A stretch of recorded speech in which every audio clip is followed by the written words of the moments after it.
Operation Valkyrie, the plot to kill Hitler, Europe, 1944. A continent in flames, a dictator in total control, and inside his own military, a secret grows, a whisper, turning into a conspiracy, a plan to kill Adolf Hitler. This is the true story of the men and women who risked everything to bring down the most feared man in modern history, a story of courage, betrayal, and a single bomb that almost changed the world. This is Operation Valkyrie, the plot to kill Hitler. Not all Germans agreed with Hitler. Not all soldiers followed with blind loyalty. Some saw the truth long before the world realized the scale of the nightmare.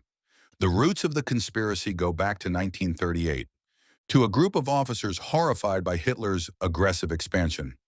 Colonel General Ludwig Beck, former chief of the General Staff, a brilliant strategist who opposed Hitler early. Hans Oster, a bold major general inside the Abwehr, Germany's intelligence agency.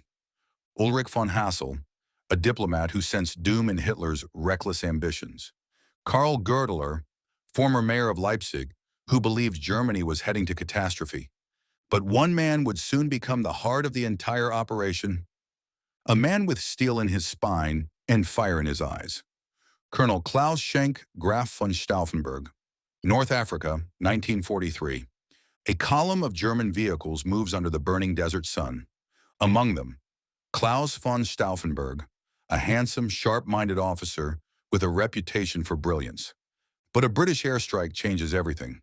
Stauffenberg is gravely wounded. He loses his right hand, 2 fingers on his left, and his left eye. For most men, this would end a military career. But for Stauffenberg, it sets him on a new path. Lying in a hospital bed, he begins to think of Germany's future, a future without Hitler. His transformation is complete when he's transferred to the General Army Office in Berlin.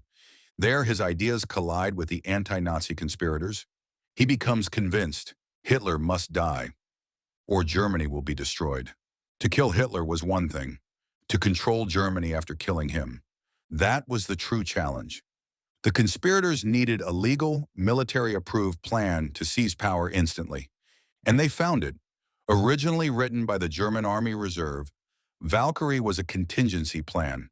If foreign laborers revolted or the SS tried a coup, the Army Reserve could seize control of key buildings, communication centers, and government offices.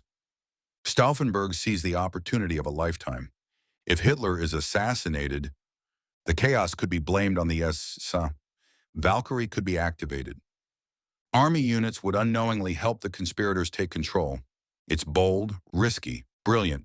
Stauffenberg rewrites Valkyrie with General Friedrich Ulbricht, General Ludwig Beck, Mayor Albrecht Merz von Kernheim.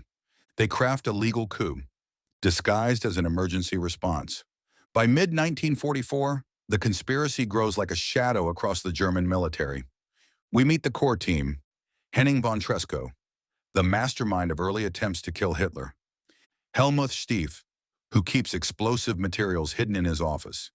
General Erich Feldgiebel, Chief of Army Communications, crucial to cutting off Nazi leaders after the bomb explodes.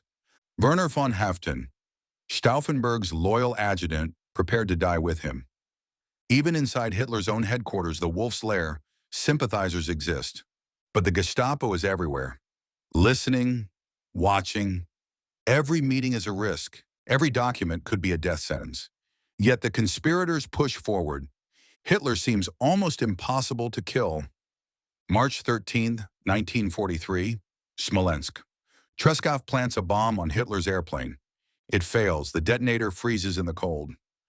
March 21, 1943, Berlin Armory. Stief prepares to blow up Hitler with a bomb hidden in a uniform. He loses his nerve. July 7, 1944, Klesheim Castle. Stauffenberg attempts to kill Hitler during a meeting.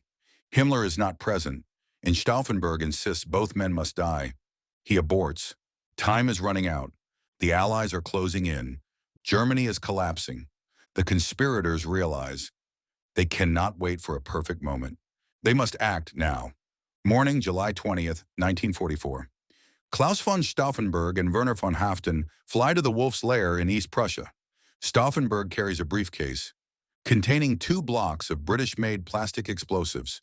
Inside the meeting hut, Hitler is present with his generals. A sweltering summer day forces the meeting to be moved from an underground bunker to a wooden conference room with open windows, a detail that saves Hitler's life. Stauffenberg excuses himself to a private room. One-handed, he arms the bomb with a pencil detonator. Sweat dripping, heart pounding. Haften helps. He places the briefcase under the table, near Hitler's right leg. A moment later, Stauffenberg leaves the hut. He walks away.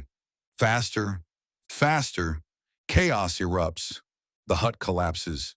Smoke billows. Stauffenberg sees the explosion, believes Hitler is dead, and rushes to Berlin to start Operation Valkyrie.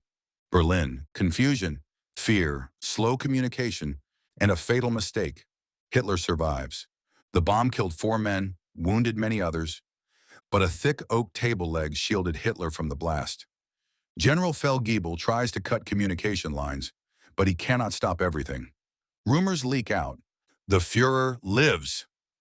The coup begins collapsing in slow motion. In Berlin, some officers activate Valkyrie as planned. Others hesitate. Time is lost, and in a coup, time is everything. Stauffenberg arrives convinced the assassination has succeeded. He pushes the coup forward, but news of Hitler's survival reaches Berlin like a thunderbolt. Generals recoil, support evaporates, the plot unravels. By nightfall, Stauffenberg, Ulbricht, Quernheim, and Haften are arrested. July 20th, 1944. Courtyard of the Bendler Block, Berlin.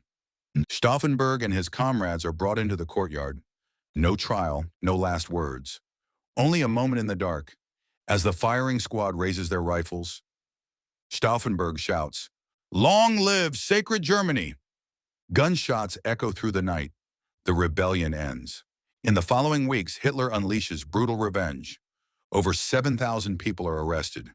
Nearly 200 conspirators are executed, many by the grotesque People's Court under Roland Freisler. But the spirit of resistance does not die. Operation Valkyrie failed to kill Hitler, but it succeeded in something powerful.